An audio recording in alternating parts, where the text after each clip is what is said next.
നമസ്കാരം. മധ്യേഷ്യയിൽ യുദ്ധം പടരാനുള്ള സാഹചര്യം ഒരുക്കുകയാണോ ലെബനനിൽ ഇസ്രായേൽ നടത്തിയ ആക്രമണം? കഴിഞ്ഞ 48 മണിക്കൂറിൽ ആയിരക്കണക്കിന് പേജറുകളും വാക്കി ടോക്കികളുമാണ് പൊട്ടിത്തെറിച്ചത്. 2 കുഞ്ഞുങ്ങളടക്കം 37 മരണം, പരിക്കേറ്റവർ 3000-ന് മുകളിലാണ്. യുദ്ധം പുതിയ ഘട്ടത്തിലേക്ക് കടന്നെന്ന് ഇസ്രായേൽ പ്രതിരോധ മന്ത്രി യോവ് ഗാലന്റ് പറയുന്നു. ഹിസ്ബുള്ള മേധാവി ഹസൻ നസറുള്ള ഉടൻ ജനങ്ങളെ അഭിസംബോധന ചെയ്യും. സയനിസ്റ്റ് ഭീകരതയെന്നാണ് ഇറാന്റെ പ്രതികരണം. യുദ്ധം വ്യാപിക്കുന്നതിനെ അമേരിക്കയും യൂറോപ്യൻ യൂണിയനും ആശങ്കയോടെയാണ് വീക്ഷിക്കുന്നത്. ഇന്ന് സൂപ്പർ പ്രൈം ടൈം ചർച്ച ചെയ്യുന്നു. സമ്പൂർണ്ണ യുദ്ധത്തിലേക്കോ? ഹിസ്ബുള്ള തിരിച്ചടിക്കുമോ? യുദ്ധം പശ്ചിമേഷ്യയാകെ വ്യാപിക്കുമോ? സർജിക്കൽ സ്ട്രൈക്കിന്റെ പിന്നിലെ കാരണം എന്താണ്? ഈ ചർച്ചയിൽ ശ്രീ PJ വിൻസെന്റ് വിദേശകാര്യ വിദഗ്ധനും അധ്യാപകനുമാണ്. ശ്രീ MM ഷിനാസ് അധ്യാപകനാണ്. ഡോക്ടർ മോഹൻ വർഗീസ് സാമൂഹ്യ നിരീക്ഷകൻ, മുൻ അധ്യാപകൻ. ശ്രീ കേണൽ ഡിന്നി മുൻ കേണലാണ്. ശ്രീ സംഗമേശ്വരൻ മാണിക്യം, അദ്ദേഹം സൈബർ വിദഗ്ധനാണ്. ആദ്യം ശ്രീ PJ വിൻസെന്റ്, അഭൂതപൂർവമായ രംഗങ്ങളാണ് ബെയ്റൂട്ടിലും മറ്റ് ലബനീസ് പട്ടണങ്ങളിലും. അവര് സാധാരണ ജനങ്ങൾ പോലും എന്താണ് അടുത്തത് പൊട്ടിത്തെറിക്കുന്നത് എന്ന് പേടിച്ചിരിക്കുകയാണ്. കയ്യിലുള്ള മൊബൈൽ ഫോണുകളും ഇലക്ട്രോണിക് ഡിവൈസുകളും മാറ്റിവെച്ചിരിക്കുന്നു. അതുപോലെ ഭയം അവിടെ വ്യാപിച്ചിരിക്കുകയാണ്. കാരണം 48 മണിക്കൂറിൽ ആദ്യം പേജർ പൊട്ടിത്തെറിക്കുന്നു. മാർക്കറ്റിൽ നിന്ന് ആളുകളുടെ പോക്കറ്റിൽ നിന്ന് പേജർ പൊട്ടിത്തെറിച്ച് സ്ഫോടനം ഉണ്ടാവുന്നതിൻ്റെ CCTV ദൃശ്യങ്ങൾ നമ്മൾ കണ്ടതാണ്. ഇങ്ങനെ മരിച്ച ആളുകളുടെ ശവസംസ്കാര ചടങ്ങുകൾ നടക്കുന്ന സമയത്ത് വോക്കി ടോക്കികൾ പൊട്ടിത്തെറിക്കുന്നു. ഇതുവരെ നമ്മൾ ലോകം ദർശിച്ചിട്ടില്ലാത്ത വിധത്തിലുള്ള ഒരു അറ്റാക്കാണ് ഇസ്രായേൽ ലെബനനിൽ നടത്തിയിരിക്കുന്നത്. ഇതിന്റെ പ്രതിഫലനം എന്താകുമെന്നാണ് താങ്കൾ വിചാരിക്കുന്നത്?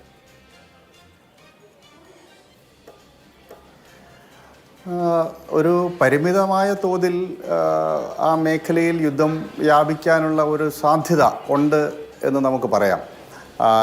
ഒക്ടോബർ 7-ന് ഓപ്പറേഷൻ അലക്സ ഫ്ലഡ് എന്ന പേരിൽ ഹമാസ് ഇസ്രായേലിലേക്ക് നടത്തിയ ആക്രമണത്തെ തുടർന്ന് ഇസ്രായേൽ ഇപ്പോഴും നടത്തി വരുന്ന ഗസ യുദ്ധം എന്ന ഓമനപ്പേരിൽ അറിയപ്പെടുന്ന വംശഹത്യ ഇപ്പോഴും തുടരുകയാണ്.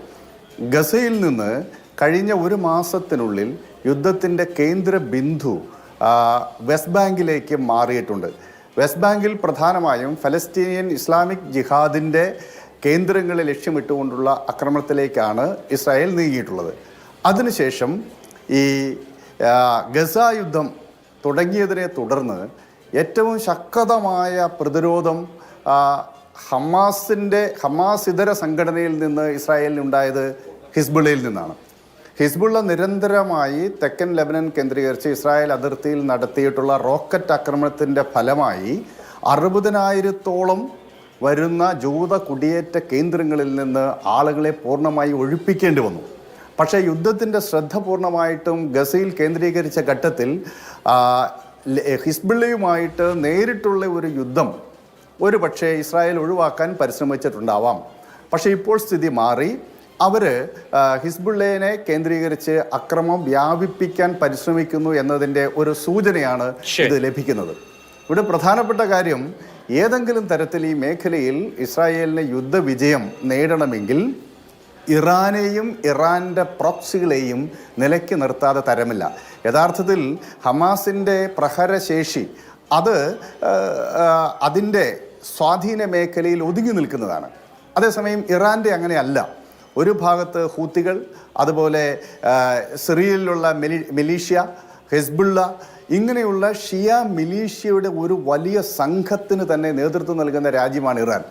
യഥാർത്ഥത്തിൽ ഒക്ടോബർ 7 ആക്രമണം ഫലപ്രദമായി അവർക്ക് നടപ്പാക്കാൻ സാധിച്ചത് ഇറാൻ്റെ പിന്തുണയോട് കൂടിയാണ്. ആ യുദ്ധത്തിൻ്റെ ഏറ്റവും വലിയ പ്രത്യേകത, ഒരുപക്ഷെ ലോക ചരിത്രത്തിൽ തന്നെ ആദ്യമായി ഒരു സ്റ്റേറ്റ് ഇതര സംഘം വളരെ ഫലപ്രദമായി ഇൻ്റർനെറ്റ് ബ്ലോക്കിംഗ് സംവിധാനങ്ങൾ പ്രയോഗിച്ചു എന്നുള്ളതാണ്. അത് ബ്ലാക്ക് നെറ്റ് എല്ലാം ഉപയോഗിച്ചുകൊണ്ടാണ് അവരത് ചെയ്തത്. ഇസ്രായേലിൻ്റെ കമ്മ്യൂണിക്കേഷൻ ഡിവൈസസിനെയും കമ്മ്യൂണിക്കേഷൻ സിസ്റ്റത്തെയും മൊത്തം കുറേ നേരത്തേക്ക് നിശ്ചലമാക്കാൻ ഹമാസിന് കഴിഞ്ഞു. അങ്ങനെയാണ് ഇരുചെവി അറിയാതെ ഫലപ്രദമായ ഒരു ഇൻകേർഷൻ ഇസ്രായേലിനകത്തേക്ക് നടത്താൻ ഹമാസിന് കഴിഞ്ഞത്. ഇത് യഥാർത്ഥത്തിൽ ഇസ്രായേലിനൊരു പ്രതിസന്ധിയായിരുന്നു. അതിനുള്ള ഒരു മറുപടി കൂടിയാണ് ഒരുപക്ഷെ ഇസ്രായേൽ കൂടുതൽ ഫലപ്രദമായിട്ട് അവരുടെ സൈബർ വാർഫെയർ അതിൻ്റെ കുന്തമുന കൂടുതൽ ശക്തിപ്പെടുത്തിയിട്ടുണ്ട് എന്നതിൻ്റെ സൂചനയാണ് നൽകുന്നത്. പക്ഷേ ഇത്തരത്തിലുള്ള സംഘം ഇത് ഒരു വലിയ പ്രശ്നമുണ്ടാക്കുന്നത്, മൊബൈൽ ഫോൺ പൊട്ടിത്തെറിക്കാൻ സാധ്യതയുണ്ട് എന്നുള്ള പ്രചരണം ഇതിനു മുമ്പ് വന്നിരുന്നു. അപ്പോൾ കയ്യിലുള്ള മൊബൈൽ ഫോൺ എപ്പോഴും പൊട്ടിത്തെറിക്കും എന്നുള്ള ഒരു സാഹചര്യം മനുഷ്യർക്കുണ്ടാക്കുന്ന ഭീതി ചെറുതല്ല.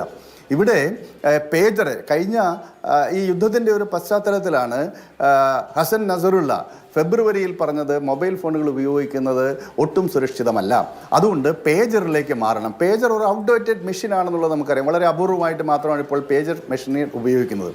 അപ്പോൾ ഒരു തായ്വാൻ കമ്പനിയായ ഗോൾഡ് അപ്പോളോയ്ക്കാണ് വലിയ നമ്പർ പേജറുകൾക്ക് വേണ്ടിയിട്ടുള്ള ഓർഡർ കൊടുക്കുന്നത്. ഇത് ഈ സാഹചര്യത്തിൽ BSC എന്ന് പറഞ്ഞ ഒരു കൃത്രിമ കമ്പനി ഉണ്ടാക്കി അവിടെ നിന്ന് ഹംഗറിയിലേക്ക് മെഷീനുകൾ എത്തുന്നു. അത് പിന്നീട് ഹിസ്ബുള്ളയ്ക്ക് വിതരണം ചെയ്യുന്നു. ഈ ഒരു കൈമാറ്റത്തിനിടയ്ക്ക് എക്സ്പ്ലോസീവ് ഈ പേജറിനകത്ത് പ്ലാന്റ് ചെയ്തിട്ടുണ്ട് എന്നാണ് ഇപ്പോൾ നമുക്ക് കിട്ടുന്ന വിവരവും. പഴയ അനലിസ്റ്റുകളും അങ്ങനെയാണ് സൂചിപ്പിക്കുന്നത്. എന്തായാലും ഇന്നലെ ഒറ്റയടിക്ക് ആയിരക്കണക്കിന് പേജറുകൾ പൊട്ടിത്തെറിക്കുന്നു. 2750 ആളുകൾക്ക് പരിക്കേൽക്കുന്നു. ഈ പരിക്കേൽക്കുന്നതൊക്കെ മരണസംഖ്യ കുറവാണെങ്കിലും പരിക്കേറ്റവർക്കുള്ള പരിക്ക് അതീവ ഗുരുതരവും മാരകവുമാണ് എന്നാണ് മനസ്സിലാക്കുന്നത്.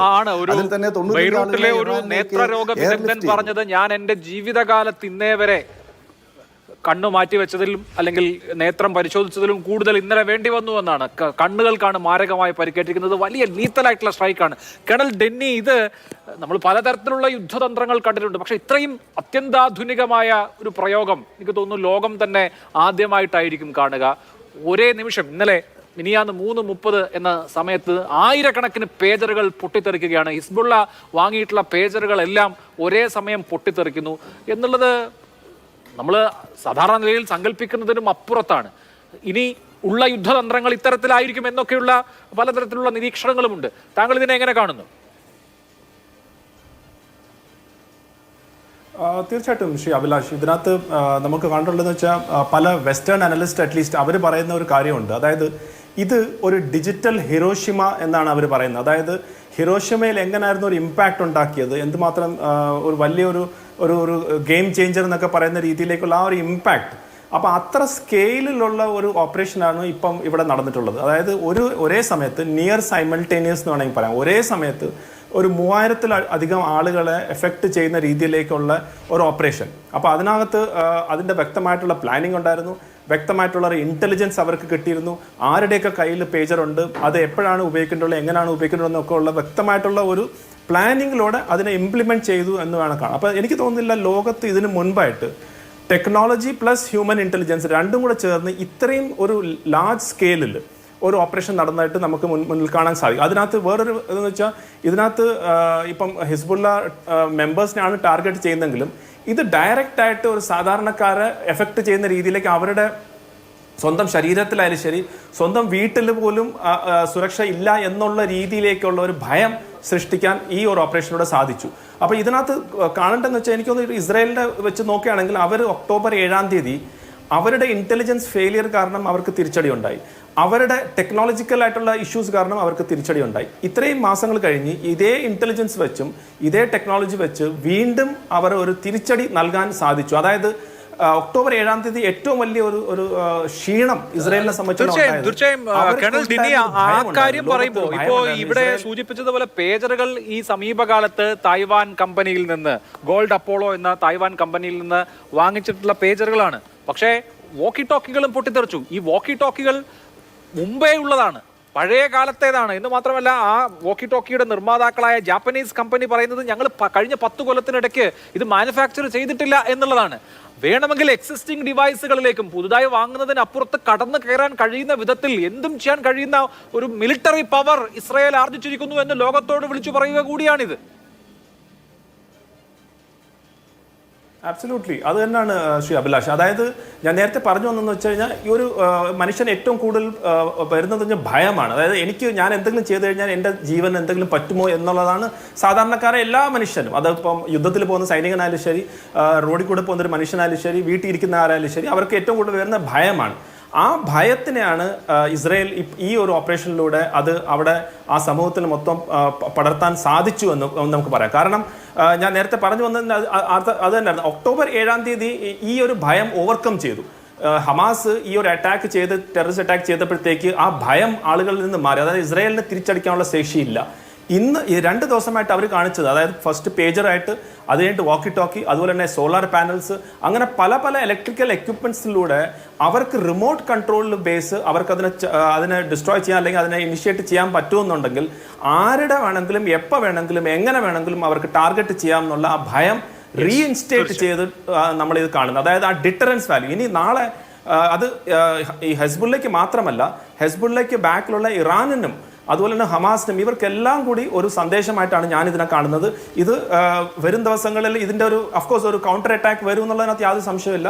അത് നമുക്ക് വരും ദിവസങ്ങളിൽ അറിയാൻ പറ്റത്തുള്ളൂ. പക്ഷേ ഡെഫിനറ്റ്ലി ഇസ്രയേലിനെ സംബന്ധിച്ചോളം അവർ ആ ഫിയർ ഫാക്ടർ അവരുടെ അഡ്വേഴ്സറീസിന്റെ മൈൻഡിൽ, അവരുടെ മനസ്സിനകത്ത് തിരിച്ച് ഏൽപ്പിക്കാൻ ഈ ഓപ്പറേഷനിലൂടെ സാധിച്ചു.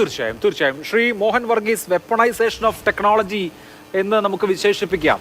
ശരിക്കും ടെക്നോളജിയെ സായുധമാക്കിയിരിക്കുകയാണ്. ടെക്നോളജി ഉപയോഗിച്ചാണ് പേജറുകളിൽ 20 ഗ്രാം മാത്രം ഭാരമുള്ള എക്സ്പ്ലോസീവ്സ് ഘടിപ്പിക്കുന്നു. അത് ഒരു സന്ദേശം അയച്ച് ഡിറ്റണേറ്റ് ചെയ്യുകയാണ്. മുമ്പ് ഉണ്ടായിട്ടില്ല എന്ന് വേണമെങ്കിൽ പറയാം. അത്രയും പ്രിസൈസായി ഓപ്പറേഷൻ നടത്താൻ കഴിയുന്നു. അതിനുശേഷം ആളുകൾ ഒന്ന് ആശ്വസിച്ച് വരുമ്പോഴേക്ക് വാക്കി ടോക്കികൾ പൊട്ടിത്തെറിക്കുന്നു. ഇന്ന് ബെയ്റൂട്ടിൽ നിന്നും മറ്റും വരുന്ന വാർത്ത, സാധാരണ മനുഷ്യർ അവരുടെ എല്ലാ ഇലക്ട്രോണിക് ഉപകരണങ്ങളും മാറ്റിവെച്ചിരിക്കുകയാണ്. പേടിയാണ്, ഭയം ഭരിക്കുന്ന അവസ്ഥയാണ് അക്ഷരാർത്ഥത്തിൽ ബെയ്റൂട്ടിൽ. അത്തരത്തിൽ മാരകമായ പ്രഹരം സൈക്കിക്ക് കൂടി മാനസിക നിലയ്ക്ക് കൂടി ഏൽപ്പിക്കാൻ കഴിഞ്ഞിട്ടുള്ള ഒരു യുദ്ധതന്ത്രം എന്നുള്ള നിലയിൽ വേണമോ ഇസ്രയേലിന്റെ ഈ ആക്രമണത്തെ കാണാൻ? ശ്രീ അഭിലാഷ്, 21-ാം നൂറ്റാണ്ട് ടെക്നോ ഓപ്റ്റിമിസത്തിന് പേര് കേട്ട നൂറ്റാണ്ടാണ്. അതായത് ടെക്നോളജി ക്യാൻ ഹാൻഡിൽ എവറിത്തിങ്. ആധുനിക സാങ്കേതിക വിദ്യയുടെ സഹായത്തോടു കൂടി എന്ത് ആക്രമണത്തെയും പ്രതിരോധിക്കാം, എങ്ങനെ വേണമെങ്കിലും ലോകം വെട്ടിപ്പിടിക്കാം എന്ന ഒരു അഹങ്കാരത്തിനേറ്റ തിരിച്ചടിയാണ്. ഇതേ ടെക്നോളജി തന്നെ തീർച്ചയായും ഒരു സൈബർ ആക്രമണത്തിന് വേണ്ടി അല്ലെങ്കിൽ ടെക്നോ ഡിവൈസസ് പൊട്ടിത്തെറിക്കുകയാണ്. അല്ലെങ്കിൽ ടെക്നോ ഡിവൈസ് അതിൻ്റെ ഇൻറ്റൻഡഡ് പർപ്പസിന് ഉപരിയായി ഒരു സർവ്വ വിനാശകാരിയായി വരുന്നു എന്ന് പറയുന്നത് ലെബനനിലെ വിഷയമായി തുച്ഛീകരിച്ച് കാണാനാവില്ല ശ്രീ അഭിലാഷ്. ഇത് ലോകത്തിൻ്റെ സുരക്ഷാ വിഷയമായി മാറിയിരിക്കുന്നു. ഇപ്പോൾ ഇസ്രയേൽ ലെബനൻ യുദ്ധം അല്ലെങ്കിൽ ഇസ്രയേൽ ഹമാസ് യുദ്ധത്തിൽ ലെബനിലെ ഹിസ്ബുള്ള രംഗത്ത് വരുമ്പോൾ ഹിസ്ബുള്ളയെ തകർക്കാനായി ഇസ്രയേൽ ഉപയോഗിച്ച ഒരു ഇന്നോവേറ്റീവ് ഒരു ടാറ്റിക്സ് എന്ന നിലയിലായിരിക്കാം ഇപ്പോൾ നമ്മൾ ഈ വിഷയം ചർച്ച ചെയ്യുന്നത്. പക്ഷേ ദൂരവ്യാപകമായ ഫലങ്ങൾ ഉണ്ടാക്കാൻ ലോകത്തിൻ്റെ ഇലക്ട്രോണിക് ചരിത്രത്തെ തന്നെ, സേഫ്റ്റി മെക്കാനിസത്തെ തന്നെ ആകെ അട്ടിമറിക്കാൻ പര്യാപ്തമായ ഒരു ഫിയർ സൈക്കോസിസ് ഈ ലെബനൻ എന്ന രാജ്യത്ത് മാത്രമല്ല ലോകത്തെമ്പാടും വാരി വിതയ്ക്കുകയാണ്.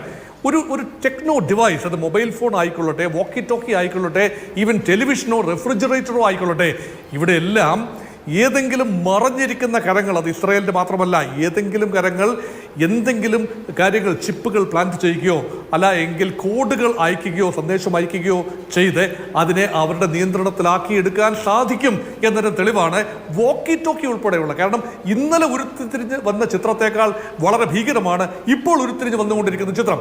കാരണം പേജറുകൾ എന്ന് പറയുന്നത് നമുക്കറിയാം, ഒരു 1990കളുടെ മധ്യത്തിൽ തന്നെ ഔട്ട്ഡേറ്റഡ് ആയ ഒരു മൊബൈൽ ഫോൺ യുഗത്തിലേക്ക് ലോകം പ്രവേശിച്ചപ്പോൾ പൂർണ്ണമായും ലോകം തിരസ്കരിച്ച അല്ലെങ്കിൽ റിഡൻഡന്റ്, മോറിബണ്ടന്റ്, മീനിങ്ലെസ് ആയ ഒരു ഉപകരണമാണ്. ഒരു പ്രാകൃത ഉപകരണം എന്ന് വേണമെങ്കിൽ പറയാം. ഇപ്പോഴത്തെ 21-ാം നൂറ്റാണ്ടിൽ നിന്നുകൊണ്ട് ചിന്തിക്കുമ്പോൾ ആ ഉപകരണം ട്രാക്ക് ചെയ്യപ്പെടാതിരിക്കാനുള്ള അല്ലെങ്കിൽ സുരക്ഷ കരുതി ഹമാസിൻ്റെ തലവൻ അല്ലെങ്കിൽ ഹിസ്ബുള്ളയുടെ തലവൻ ഹസൻ നസറുള്ളയുടെ പ്രത്യേക താല്പര്യപ്രകാരം ഹമാസിൻ്റെയും അല്ലെങ്കിൽ ഹിസ്ബുള്ളയുടെയും ഫൈറ്റേഴ്സിൻ്റെ കൈവശമുണ്ടായിരുന്ന ഉപകരണമാണ്.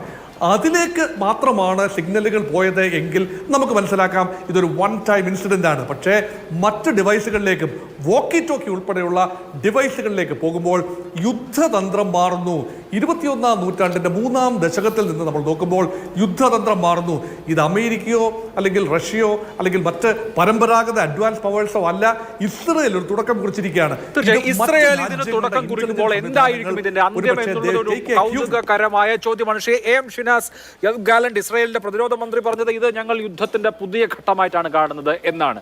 ഔദ്യോഗികമായി ഇതിനെ ഏറ്റെടുത്തില്ലെങ്കിൽ പോലും യുദ്ധത്തിന്റെ പുതിയ ഘട്ടമാണ്, ധൈര്യവും നിശ്ചയദാർഢ്യവും ആവശ്യമുള്ള ഒരു ഘട്ടമാണ് എന്ന് ഇസ്രയേൽ പറയുമ്പോൾ സയനിസ്റ്റ് ഭീകരവാദം എന്നാണ് ഇറാൻ വിശേഷിപ്പിക്കുന്നത്.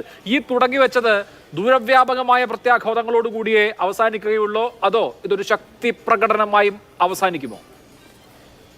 ഇത് വാസ്തവത്തിൽ നേരത്തെ എല്ലാവരും ചൂണ്ടിക്കാണിച്ചതുപോലെ ഇത് ഒരേ സമയം വളരെ സോഫിസ്റ്റിക്കേറ്റഡ് ആയിട്ടുള്ള ടെക്നോളജിക്കൽ വാറാണ്, ശാസ്ത്ര സാങ്കേതിക വിദ്യയുടെ ഒരു യുദ്ധം തന്നെയാണ്. അതേസമയം ഇത് ഒരു സൈക്കോളജിക്കൽ മനഃശാസ്ത്രപരമായ യുദ്ധമാണ്, ഇമോഷണൽ വാറാണ്, വൈകാരിക യുദ്ധമാണ്. അതോടൊപ്പം തന്നെ ഇതൊരു പ്രൊപ്പഗണ്ട വാറുമാണ്. അപ്പൊ ഇത് നമ്മൾ കാണേണ്ട ഒരു കാര്യമുണ്ട്. 11 മാസം കഴിഞ്ഞു. നേരത്തെ കഴിഞ്ഞ വർഷം ഒക്ടോബർ 7 ഹമാസ് ഇസ്രായേൽ അതിർത്തി ഭേദിച്ച് 1400 പേരെ കൂട്ടക്കശാപ്പ് ചെയ്തതും 250ഓളം പേരെ ബന്ദികളാക്കിയത്. അപ്പോ അന്ന് തുടങ്ങിയ യുദ്ധമാണ്. 11 മാസം കഴിഞ്ഞിട്ടും ഗാസ എന്ന ആ ചെറു പ്രദേശത്ത് ഹമാസിനെ സമ്പൂർണ്ണമായി തോൽപ്പിക്കാനോ ബന്ദികളെ മോചിപ്പിക്കാനോ, ആദ്യഘട്ടത്തിൽ ബ്രിട്ടാനിലെ ബന്ദികളല്ലാതെ മറ്റുള്ള പലരും കൊല്ലപ്പെട്ടു, ഇനിയും ബന്ദികൾ ബാക്കിയുണ്ട്, ബന്ദികളെ മോചിപ്പിക്കാനോ ഇസ്രായേലിനോ അതിന്റെ ഭരണസാരഥ്യത്തിലുള്ള ഇപ്പോഴത്തെ ബെഞ്ചമിൻ നെതന്യാഹുവിനോ സാധിച്ചിട്ടില്ല. അതുകൊണ്ട് തന്നെ ഇസ്രായേലിലെ വലിയ തോതിലുള്ള പ്രതിഷേധ, ലക്ഷക്കണക്കിന് പേർ പങ്കെടുത്ത പ്രതിഷേധ റാലികൾ വരെ ഉണ്ടായി. ഇത് സീസ്ഫയർ സമ്മതിക്കണം, അമേരിക്ക പറയുന്നു സീസ്ഫയർ വേണം, സീസ്ഫയർ അമേരിക്ക പറഞ്ഞിട്ട് പോലും കേൾക്കുന്നില്ല. അപ്പോ ഇസ്രായേലിന് ഈ യുദ്ധം തുടങ്ങിയ കാലം മുതൽ തന്നെ ആയുധങ്ങളും പണവുമായിട്ട് ഒരു $15 ബില്യൺ അമേരിക്ക ഓൾറെഡി കൊടുത്തു കഴിഞ്ഞു, ഇപ്പോഴും കൊടുക്കുന്നു. അപ്പൊ മനസ്സിലാക്കേണ്ട ഒരു പ്രധാന കാര്യം എന്താണെന്ന് വെച്ചാൽ, ഇസ്രായേൽ ഇതിപ്പോ ഹിസ്ബുള്ളയെ യുദ്ധത്തിലേക്ക് ആനയിക്കാൻ ഏറ്റവും എളുപ്പമാണ്, അതായത് ഹിസ്ബുള്ളയെ പ്രൊവോസ് ചെയ്യാം. അപ്പൊ ഹിസ്ബുള്ളക്ക് ഏതാണ്ട് 4000 പേർക്ക് പരിക്കേറ്റു, 37 പേര് ടോക്കി പേജർ ആക്രമണത്തിൽ കൊല്ലപ്പെട്ടു. അപ്പൊ ഹിസ്ബുള്ളക്ക് തിരിച്ചടിക്കേണ്ടി വരും. കാരണം ഹിസ്ബുള്ളയുടെ ക്രെഡിബിലിറ്റിയാണ് അവിടെ ചോദ്യം ചെയ്യപ്പെടുന്നത്. അപ്പൊ ഹിസ്ബുള്ളയുടെ തിരിച്ചടി എങ്ങനെയാവും? അപ്പൊ തിരിച്ചടി വളരെ സിവിയർ ആണെങ്കിൽ ബെഞ്ചമിൻ നെതന്യാഹുവിന് ഒരു ഓൾ ഔട്ട് വാർ ലെബനനെതിരെ പ്രഖ്യാപിക്കാനും നടത്താനുമുള്ള എക്സ്ക്യൂസായി മാറും. അപ്പോ ഇതിൽ അമേരിക്ക കാര്യം പറഞ്ഞില്ല എന്ന് പറയുന്നത് ശരിയല്ല. ഇത് പേജർ ആക്രമണത്തിന് ഏതാനും നിമിഷങ്ങൾക്ക് മുമ്പ്, 10-15 മിനിറ്റ് മുമ്പ് അമേരിക്കയുടെ ലോയിഡ് ഓസ്റ്റിനെ വിളിച്ചു പറഞ്ഞിരുന്നു, ഞങ്ങളിങ്ങനെ ലെബനനിൽ ഒരു ഓപ്പറേഷൻ നടത്തുകയാണ് എന്ന്. ഇതൊക്കെ നടക്കുന്നത് അമേരിക്ക എന്ന സാമ്രാജ്യത്വ രാഷ്ട്രത്തിന്റെ നിരുപാധിക പിന്തുണ ഇസ്രായേലിന് നിരന്തരമായി കിട്ടിക്കൊടുന്നത് കൊണ്ടാണ്. അമേരിക്കയുടെ പിന്തുണ എന്ന് അവസാനിക്കുന്നുവോ അന്ന് ഇസ്രായേൽ ഈ കളികളും അവസാനിപ്പിക്കും. മാത്രമല്ല, ഇത്തരമൊരു യുദ്ധം ഇസ്രായേലിന്റെ അന്തിമ വിജയത്തിൽ, കാരണം ഇറാനോ ഹിസ്ബുള്ള പോലുമോ ഇസ്രായേൽ പോലുമോ ഒരു ഓൾ ഔട്ട് വാർ ആഗ്രഹിക്കുന്നില്ല എന്നതാണ് സത്യം. ഇത് വാസ്തവത്തിൽ ഒരു ടാക്ടിക്കൽ സർപ്രൈസ് ആണ്. ഞങ്ങൾക്ക് ഇസ്മായിൽ ഹനയ്യയെ ഇപ്പോ കഴിഞ്ഞ ജൂലൈ 31 ടെഹ്റാനിലെ ഏറ്റവും അതിസുരക്ഷാ മേഖലയിലുള്ള ബിൽഡിങ്ങിലെ ആ ഒരൊറ്റ മുറിയിൽ മാത്രം തകർത്തുകൊണ്ട് കൊല്ലാൻ പറ്റി. അതിന് ഏതാനും മണിക്കൂറുകൾക്ക് മുമ്പാണ് ഹിസ്ബുള്ളയുടെ കമാൻഡറായിട്ടിരുന്ന ഫൗദ് ഷുക്കൂറിനെ ലെബനനിൽ സിവിലിയൻ അപ്പാർട്ട്മെന്റിൽ കൊന്നത്. അപ്പൊ അതിനു മുമ്പ് സുലൈമാനിയെ ഈ റവല്യൂഷണറി ഗാർഡ്സിന്റെ ഏറ്റവും ഉന്നതനായിട്ടുള്ള മേധാവിയെ ഇസ്രായേലും അമേരിക്കയും കൂടി കൊന്നു. അതിനു മുമ്പ് ഇറാനിലെ ഏറ്റവും ടോപ്പ് ന്യൂക്ലിയർ സയന്റിസ്റ്റ് ആയിരുന്ന വ്യക്തിയെ, അദ്ദേഹവും ഭാര്യയും കാറിൽ പോകുമ്പോൾ അദ്ദേഹത്തെ മാത്രം റിമോട്ടായിട്ടുള്ള ഹൈ സോഫിസ്റ്റിക്കേറ്റഡ് ടെക്നോളജി ഉപയോഗിച്ച് കൊന്നു. ഇതൊക്കെ ഇസ്രായേൽ നൽകുന്ന സന്ദേശം എന്താണെന്ന് വെച്ചാൽ, ഞങ്ങൾക്ക് വേണമെങ്കിൽ ഖമേനിയെയും ഹസൻ നസ്രുള്ള ഹിസ്ബുള്ളയുടെ നേതാവിനെയും ഇറാനിലെ ആരും ഞങ്ങളുടെ സുരക്ഷിതരല്ല എന്നൊരു സന്ദേശം നൽകാൻ നിശ്ചയമായിട്ടും അത് ഉപകരിക്കുന്നുള്ള കാര്യത്തിൽ സംശയമില്ല. ശ്രീ സംഗമേശ്വരൻ സൈബർ വിദഗ്ധനാണ്. ശ്രീ സംഗമേശ്വരൻ, പലതരത്തിൽ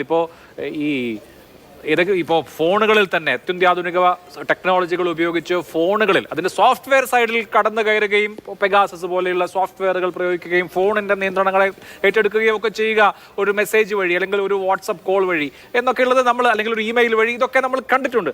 പക്ഷേ ഹാർഡ്വെയറിൽ ഇങ്ങനൊരു കടന്നുകയറ്റം നടത്തി അത് കയ്യിലിരുന്ന് പൊട്ടിത്തെറിക്കുന്ന വിധത്തിൽ ഓപ്പറേറ്റ് ചെയ്യാൻ കഴിയുക എന്നുള്ളത് ഇതുവരെയുള്ള ചരിത്രത്തിൽ ആദ്യമായിട്ടും ഞെട്ടിക്കുന്നതുമാണ്. ഇതെങ്ങനെ സാധിച്ചു എന്നാണ് വിചാരിക്കേണ്ടത്. സർ, മ്യൂട്ടാണെന്ന് തോന്നുന്നു, അത് ഒന്ന് ശ്രദ്ധിക്കൂ.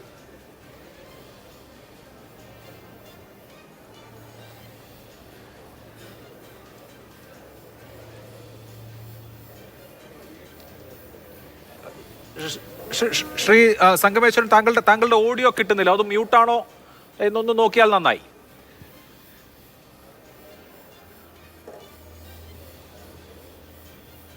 എനിക്ക് തോന്നുന്നു ഒരു ചെറിയ സാങ്കേതിക പ്രശ്നമുണ്ട്. ഞാൻ അത് പരിഹരിച്ചതിന് ശേഷം താങ്കളിലേക്ക് മടങ്ങിയെത്താം. കേൾക്കാൻ കഴിയുന്നില്ല എന്നുള്ളതാണ്. ഇവിടെ ശ്രീ PJ വിൻസെന്റ്, ഇനി ഹിസ്ബുള്ളയ്ക്ക് മുമ്പിൽ ശേഷിക്കുന്ന മാർഗം എന്താണ്? നേരത്തെ വന്ന വാർത്തകൾ അനുസരിച്ച് ഇന്ന് തന്നെ ഹസൻ നസറുള്ള നിലപാട് പ്രഖ്യാപിക്കും. ഒരു ഓൾ ഔട്ട് വാറിലേക്ക് പോവുക എന്നുള്ളത് ശരിക്കും ഇപ്പോൾ ഇറാനെയും ലെബനനെയും സംബന്ധിച്ച് ഫീസിബിൾ ആയിട്ടുള്ള ഒരു ഓപ്ഷനാണോ? മറുവശത്ത് നിൽക്കുന്നത് ഇസ്രായേലാണ്. ആ മേഖലയാകെ യുദ്ധം വ്യാപിക്കുക. ഇപ്പോൾ ഗാസയിൽ നടത്തുന്ന എയർ സ്ട്രൈക്കും അതുപോലെ തന്നെ വെസ്റ്റ് ബാങ്കിനെ ലക്ഷ്യമാക്കി നടക്കുന്ന ആക്രമണവും ഒക്കെ ഏതാണ്ട് ഒരു വർഷത്തോട് അടുക്കുകയാണ്. അപ്പോൾ ഒരു മേഖലയാകെ വ്യാപിക്കുന്ന യുദ്ധം എന്നുള്ളത് നല്ല സ്ട്രാറ്റജി ആകുമെന്ന് ഹിസ്ബുള്ള തന്നെയും വിചാരിക്കാൻ സാധ്യതയുണ്ടോ? ആ മേഖലയിലേക്ക് മൊത്തം പരിമിതമായ തോതിൽ ഒരു യുദ്ധം വ്യാപിച്ചേക്കാം എന്നല്ലാതെ ഒരു ഓൾ ഔട്ട് വാറിനുള്ള സാധ്യത വളരെ കുറവാണ്. ഹിസ്ബുള്ളയ്ക്കും തന്നെ വലിയ പരിമിതികളുണ്ട്. ഇപ്പോൾ 15,000-ഓളം പോരാളികൾ, സ്ഥിരം പോരാളികളുള്ള സംഘമാണ് ഹമാസ്. ഹമാസുമായിട്ടുള്ള യുദ്ധം ഏകദേശം ഗാസയുടെ ഇൻഫ്രാസ്ട്രക്ചർ മുഴുവനും തകർത്ത് ഒരു വംശീയ ഉന്മൂലനത്തിൻ്റെ തലത്തിൽ അതിൻ്റെ അങ്ങേത്തലയിൽ എത്തി നിൽക്കുകയാണ്. ഹിസ്ബുള്ളയെ സംബന്ധിച്ചിടത്തോളം അവിടുന്ന് ലഭ്യമായ കണക്ക് പ്രകാരം 30,000-ഓളം വെൽ ഡിസിപ്ലിൻഡ് ആയിട്ടുള്ള, വെൽ ട്രെയിൻഡ് ആയിട്ടുള്ള ഫോഴ്സസ് അവർക്കുണ്ട്. അതേസമയം അവർക്ക് കുറച്ച് റോക്കറ്റുകളുണ്ട്, കവചിത വാഹനങ്ങളുണ്ട്. അതിനപ്പുറത്തേക്ക് ഒരു പക്ഷേ ഒരു നേരിട്ടുള്ള യുദ്ധത്തിൽ, ഒരു പരമ്പരാഗതമായ യുദ്ധത്തിൽ ഇസ്രായേൽ സൈന്യത്തെയൊക്കെ പിടിച്ചു നിർത്താൻ അവർക്ക് സാധിച്ചേക്കാം. അതേസമയം വ്യോമാക്രമണത്തെയോ സൈബർ ആക്രമണത്തെയോ ചെറുത്ത് നിൽക്കാനുള്ള യാതൊരു വിഭവവും ഹിസ്ബുള്ളയ്ക്കുമില്ല, ഇറാനുമില്ല. ഇത് സൈബർ ടെററിസമാണ് യഥാർത്ഥത്തിൽ ഇസ്രായേൽ ഇപ്പോൾ പ്രയോഗിച്ചിരിക്കുന്നത്. ഇത് ടെക്നോ ടെററിസമാണ്. അത് വളരെ സൊഫിസ്റ്റിക്കേറ്റഡ് ആയിട്ടുള്ള ഒരു വാർഫെയർ ആണ്.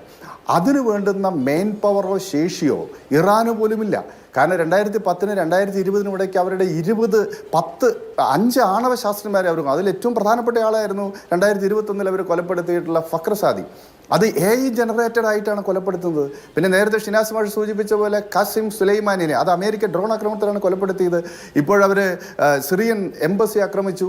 പിന്നെ ഇസ്മയിൽ ഹനിയുടെ കൊലപാതകത്തിൻ്റെ രീതി എടുത്ത് പരിശോധിക്കും. അപ്പം ഈ ടെക്നോ വാർഫെയറിൽ ഇന്ന് പശ്ചിമേഷ്യയിൽ നിന്ന് മാത്രമല്ല, ഒരുപക്ഷെ ലോകത്തിലെ തന്നെ ഏറ്റവും കണ്ണിങ്ങായി, ഏറ്റവും കൃത്യതയോടുകൂടി അക്രമം നടത്താനുള്ള ശേഷി ഇസ്രായേൽ ആർജിച്ചിട്ടുണ്ട്.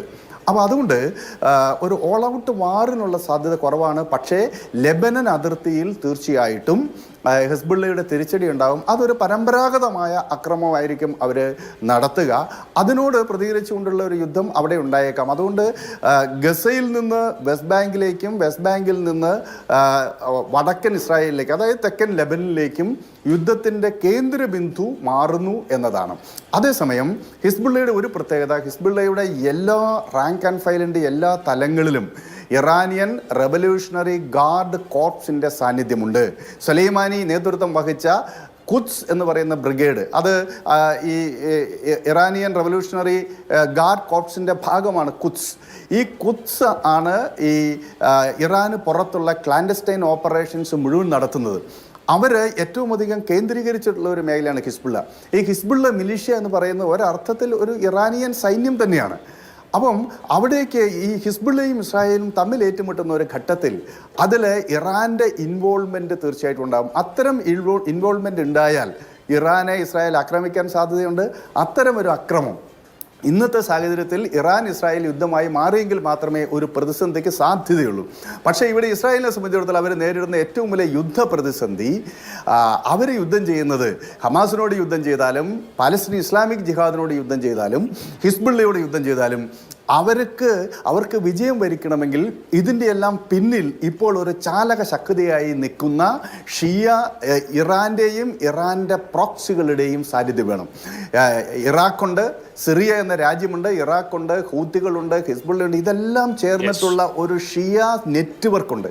അതിനെയാണ് ഇറാൻ നേതൃത്വം നൽകുന്നത്. അപ്പോൾ ഇറാനെ ന്യൂട്രലൈസ് ചെയ്യാതെ ഇസ്രായേലിന് ഒരു സമാധാനവും സുരക്ഷിതത്വവും ഇന്നത്തെ നിലയ്ക്ക് ആ മേഖലയിൽ ഉണ്ടാക്കാൻ സാധിക്കില്ല. അതുകൊണ്ട് ഏത് വിധേനയും പ്രകോപനം സൃഷ്ടിച്ച് ഇറാനെ ആക്രമിക്കുവാനും അതിൽ അമേരിക്കയുടെ പിന്തുണ ഉറപ്പിക്കുവാനുമുള്ള തന്ത്രമാണ് ഇസ്രായേലിനെ സംബന്ധിച്ചിടത്തോളം യുദ്ധവിജയത്തിനുള്ള മാർഗം. ഒരു പക്ഷേ അതിന് സാധിക്കാത്ത ഒരു സാഹചര്യത്തിൽ അവർക്ക് ഈ ഫലസ്തീനിൽ ഇപ്പോൾ ഗസയിലൊക്കെ നടത്തുന്നത് പോലെ എയർ സ്ട്രൈക്കിനെ മാത്രം കേന്ദ്രീകരിച്ചിട്ടുള്ള ഡിവാസ്റ്റേറ്റിംഗ് കാർപ്പറ്റ് ബോംബിംഗ് ഒക്കെ നടത്തിയിട്ട് മുഴുവൻ അധിവാസ കേന്ദ്രങ്ങളെയും തകർക്കുന്ന ബോംബിംഗ് നടത്താമെന്നല്ലാതെ ആത്യന്തികമായ വിജയം ഉണ്ടാകുന്നില്ല.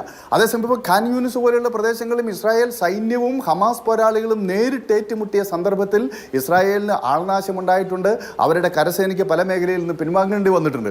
അപ്പോൾ ഈ വ്യോമസേനയുടെ സൂപ്രീമസിയും അതുപോലെ സൈബർ വാർഫെയറും ഇതിൽ പക്ഷേ ഇസ്രായേൽ അതിൻ്റെ ഏറ്റവും ഉയർന്ന ഒരു തലത്തിലേക്ക് എത്തിയിരിക്കുന്നു. അത് താങ്കൾ നേരത്തെ സൂചിപ്പിച്ചതുപോലെ എല്ലാ അർത്ഥത്തിലും സൈബർ ടെററിസം അതല്ലെങ്കിൽ ടെക്നോ ടെററിസം അതിൻ്റെ ഏറ്റവും സൂക്ഷ്മമായ പ്രയോഗം ഇസ്രായേൽ നടത്തിയിരിക്കുന്നു. ഇതിൻ്റെ മറ്റൊരു പ്രത്യേകത, ടെററിസം എന്ന് പറഞ്ഞാൽ തന്നെ അതിൽ മാരകമായ നാശമുണ്ടാക്കുന്നതോടൊപ്പം ആളുകളുടെ മനസ്സുകളിൽ ഭീതി വിതയ്ക്കുക എന്നുള്ളതാണ്.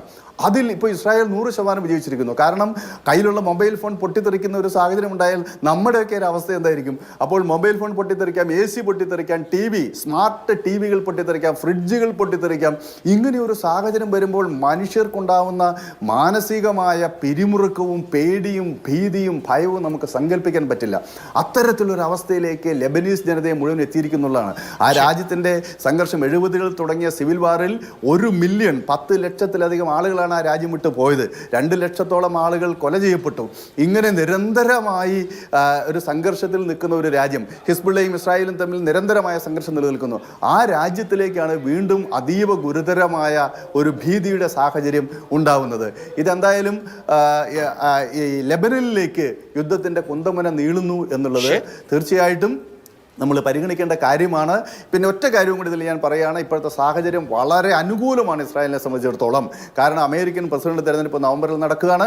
അമേരിക്കയുടെ ഭാഗത്തുനിന്ന് ശക്തമായ ഒരു ഇടപെടൽ ഉണ്ടാവില്ല എന്നുള്ളത് വളരെ പ്രധാനമാണ്. മാത്രവുമല്ല, കമലാ ഹാരിസും ട്രംപും തമ്മിലുള്ള ആദ്യത്തെ പെൻസിൽവാനിയ പ്രസിഡൻഷ്യൽ ഡിബേറ്റിൽ ട്രംപിൻ്റെ പ്രധാനപ്പെട്ട ആരോപണം തന്നെ കമലാ ഹാരിസ് വിജയിച്ചു കഴിഞ്ഞാൽ ഇസ്രായേൽ ഉണ്ടാവില്ല എന്നതായിരുന്നു. അപ്പോൾ ഇതെല്ലാം ഈ ഡെമോക്രാറ്റുകളെയും റിപ്പബ്ലിക്കന്മാരെയും പ്രതിസന്ധിയിലാക്കുന്ന ഒരു ഘടകം കൂടിയാണ്. അതുകൊണ്ട് ഇന്നത്തെ സാഹചര്യത്തിൽ ഒരുപക്ഷെ അമേരിക്കയുടെ ഒരു ഇടപെടൽ ഈ കാര്യത്തിൽ ഉണ്ടാവില്ല. ചില പ്രസ്താവനകൾ ഉണ്ടാകുന്നതിനപ്പുറത്തേക്ക് അപ്പോൾ എസ്കലേഷൻ പാടില്ല, ഇത് കൂടുതൽ വ്യാപിപ്പിക്കാൻ പാടില്ല, അതിനുള്ള ശ്രമങ്ങളിൽ നിന്ന് പിന്മാറണമെന്ന് മാത്രമാണ് സ്റ്റേറ്റ് സെക്രട്ടറി ആന്റണി ബ്ലിങ്കന്റെ പ്രതികരണം. നമുക്കൊരു ഇടവേള ആവശ്യമുണ്ട്. ഇടവേളയ്ക്ക് ശേഷം മടങ്ങി ചർച്ചയിലേക്ക് വീണ്ടും. ശ്രീ സംഗമേശ്വരൻ, നമ്മൾ മുമ്പ് സോഫ്റ്റ്വെയർ മാനിപ്പുലേറ്റ് ചെയ്യുകയും അതുവഴി ഫോണുകളിലും മറ്റ് ഡിവൈസുകളിലും കടന്നു കയറുകയും ഒക്കെ ചെയ്തിട്ടുള്ള സംഭവങ്ങൾ കേട്ടിട്ടുണ്ട്. ഇത് പക്ഷേ ഹാർഡ്വെയർ മാനിപ്പുലേറ്റ് ചെയ്യുകയും ഒരു മെസ്സേജ് വഴി ഒരു ട്രിഗർ അങ്ങനെ കൊടുക്കുകയും ഇവയൊക്കെ ബ്ലാസ്റ്റ് ചെയ്യപ്പെടുകയും ചെയ്യുക എന്നുള്ളത് നമ്മുടെ ആലോചനയ്ക്കപ്പുറത്തുള്ള കാര്യമായിരുന്നു. അതും നടന്നിരിക്കുന്നു. എന്തായിരിക്കും ഇതിന് സ്വീകരിച്ച വഴി? നമസ്കാരം ശ്രീ അഭിലാഷ്, എന്നെ കേൾക്കാമല്ലേ? കേൾക്കാം. ഓക്കെ, അപ്പൊ ഇത് ഹാർഡ്വെയർ മാനിപ്പുലേഷൻ നടക്കുന്നത് ഒന്നുകിൽ സപ്ലൈ ചെയിനിലായിരിക്കാം അല്ലെങ്കിൽ മാനുഫാക്ചറിങ് ലൈനിലായിരിക്കാം. മാനുഫാക്ചറിങ് ലൈൻ എന്ന് പറയുമ്പോൾ ഇത് ഏത് ഫാക്ടറിയിൽ നിന്നാണോ ഈ പേജറുകൾ മാനുഫാക്ചർ ചെയ്യപ്പെട്ടിട്ടുള്ളത് അവിടെ ചെന്നിട്ട് അവിടെ നിന്ന് ഇത് മാനിപ്പുലേറ്റ് ചെയ്തിട്ട് ഹാർഡ്വെയർ ലെവലിൽ തന്നെ മാനിപ്പുലേറ്റ് ചെയ്തിട്ടാണ് ഇത് ഡിസ്ട്രിബ്യൂട്ട് ചെയ്തിട്ടുള്ളത്. അത് ഒന്നാമത്തെ സാധ്യത.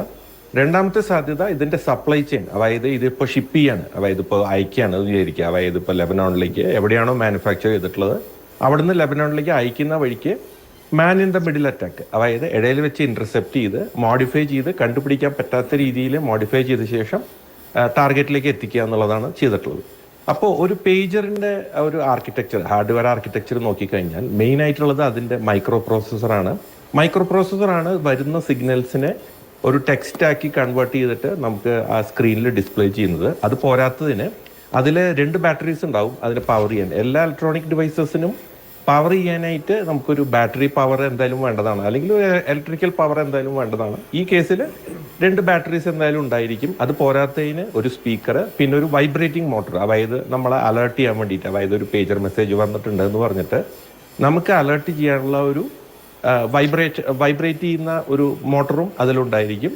ഇത് പോരാത്തതിന് ഒരു റേഡിയോ റിസപ്ഷൻ, അതായത് ഇതൊരു റിസീവിങ് ഡിവൈസാണ്. അപ്പോൾ റിസീവിങ് ഡിവൈസ് ആകുമ്പോൾ അതിലേക്ക് റേഡിയോ സിഗ്നൽസ് വഴിക്കാണ് നമ്മൾ മെസ്സേജസ് അയക്കുന്നത്. അതിൽ തന്നെ പല ടെക്നിക്സും പല ടെക്നോളജീസും ഉണ്ട്. ഞാൻ അതിൻ്റെ ഡീറ്റെയിൽസിലേക്ക് പോകുന്നില്ല. ഇത് 90s ഒബ്സലീറ്റ് ആയ ഒരു ഹാർഡ്വെയർ ഡിവൈസും ഒരു ടെക്നിക്കും ഒക്കെയാണ്. അപ്പോൾ ഈ പുറത്തു വന്നിട്ടുള്ള റിപ്പോർട്ട്സ് വെച്ച് നോക്കിക്കഴിഞ്ഞാൽ ഈ 2 ബാറ്ററീസും ഓരോ ബാറ്ററീസും ഏതാണ്ട് ഒരു 23 ഗ്രാമാണ് ഓരോ ബാറ്ററീസിൻ്റെയും വെയിറ്റ് എന്നാണ് പുറത്തു വന്നിട്ടുള്ള റിപ്പോർട്ട്സിൽ പറയുന്നത്. അപ്പോൾ അതിൽ അപ്പോൾ ആ റിപ്പോർട്ടിൻ്റെ ഭാഗമായി വന്നിട്ടുള്ള വേറൊരു ഇൻഫർമേഷനിൽ പറയുന്നത് എക്സ്പ്ലോസീവ് കണ്ടന്റ് ഏതാണ്ട് ഒരു 20 ഗ്രാമിനോട് അടുത്ത് വരും എന്നാണ് പറയുന്നത്. അപ്പോൾ ആ 20 ഗ്രാം നമ്മൾ 23 ഗ്രാമുള്ള ബാറ്ററിയുടെ കാര്യമായിട്ട് ആലോചിക്കുമ്പോൾ ബാറ്ററി തിരിച്ചറിയപ്പെടാൻ പറ്റാത്ത രീതിയിൽ, അതായത് ബാറ്ററീനെ മാറ്റി ബാറ്ററിയെ പോലെ തന്നെയുള്ള ഒരു എക്സ്പ്ലോസീവ് പേലോഡ്, അതായത് ഇപ്പം നമ്മൾ ഈ പറയും ഈ ബോംബ് ഉണ്ടാക്കാൻ യൂസ് ചെയ്യുന്ന പല ടൈപ്പ് കെമിക്കൽസ് ഉണ്ട്. അപ്പം അതൊക്കെ യൂസ് ചെയ്യുന്ന രീതിയിൽ എക്സ്പ്ലോസീവ് ആയിട്ടുള്ള ഒരു പേലോഡ് ആ ബാറ്ററിയുടെ സ്ഥാനത്ത് റീപ്ലേസ് ചെയ്യപ്പെട്ടിട്ടാണ് കൊടുത്തിട്ടുള്ളത്. അപ്പോൾ ഇതിൽ കൂടുതൽ ഡിസ്ട്രക്ഷൻ വന്നിട്ടുള്ളത് ഇപ്പോൾ പേജസ് പൊതുവെ നമ്മൾ എവിടെയാണ് ഒരു ഹ്യൂമൻ ബോഡിയിൽ നമ്മൾ വെയർ ചെയ്യുന്നത്, അല്ലെങ്കിൽ ഇപ്പോൾ ഈ മൊബൈൽ ഫോൺ ആണെങ്കിൽ നമ്മൾ ഒന്നുകിൽ ചെസ്റ്റിൻ്റെ നമ്മുടെ ഷർട്ടിൻ്റെ പോക്കറ്റിൽ വയ്ക്കും, അല്ലെങ്കിൽ പാൻറ്റിൻ്റെ പോക്കറ്റിൽ വയ്ക്കും. അതേപോലെ തന്നെ ഒരു പേജർ ഡിവൈസസ് അധികവും വെയർ ചെയ്യുന്നത് ഏതാണ്ട് ഒരു ഹിപ്പിൻ്റെ റീജിയനിലായിരിക്കും പൊതുവെ നമ്മൾ വെയർ ചെയ്യുന്നത്. അതുകൊണ്ടായിരിക്കാം ഈ കൂടുതൽ കുട്ടികളുടെ ഹൈറ്റിലുള്ള കൂടുതൽ ഡിസ്ട്രക്ഷൻ. ഈ 20 ഗ്രാം എന്നൊക്കെ പറയുമ്പോൾ ലോക്കലായിട്ട്, അതായത് പോയിന്റഡ് പ്രിസൈസ് പിൻ പോയിന്റ് ആയിട്ട് അവിടെ അറ്റാക്ക് ലോഞ്ച് ചെയ്യാനുള്ള ഒരു രീതിയിലാണ് അത് വന്നിട്ടുള്ളത്. അതെങ്ങനെ ട്രിഗർ ചെയ്തു എന്നുള്ളത് ഒന്നുകിൽ റേഡിയോ മെസ്സേജസ് വഴിക്ക് ഒരു ട്രിഗറിങ് മെക്കാനിസം ആയിരിക്കാം. അവർ ഹാർഡ്വെയർ ഇതിൽ ആൾട്ടർ ചെയ്തിട്ടുണ്ടോ എന്നുള്ളത് അറിയില്ല.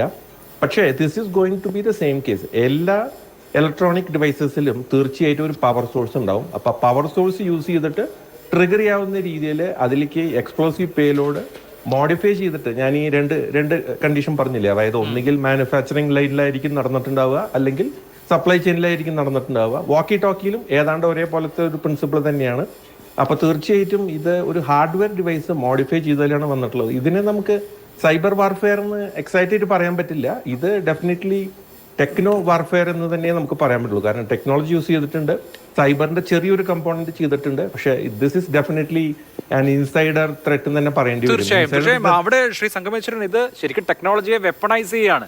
നാളെ ഇത് എവിടെയും പ്രയോഗിക്കപ്പെടാം എന്ന ഒരു പ്രശ്നമുണ്ട്. അപ്പോൾ ആളുകൾ കയ്യിൽ കൊണ്ടു നടക്കുന്ന ഡിവൈസ് പോലും സുരക്ഷിതമല്ല, ഇത് പൊട്ടിത്തെറിച്ച് ജീവൻ തന്നെ എടുക്കപ്പെടാം എന്ന് വരുന്നൊരു സാഹചര്യമുണ്ടല്ലോ. മരിച്ചവരിൽ ഇപ്പോൾ 37 പേർ, മൊത്തം മരിച്ചവരിൽ 2 പേർ ചെറിയ കുഞ്ഞുങ്ങളാണ്.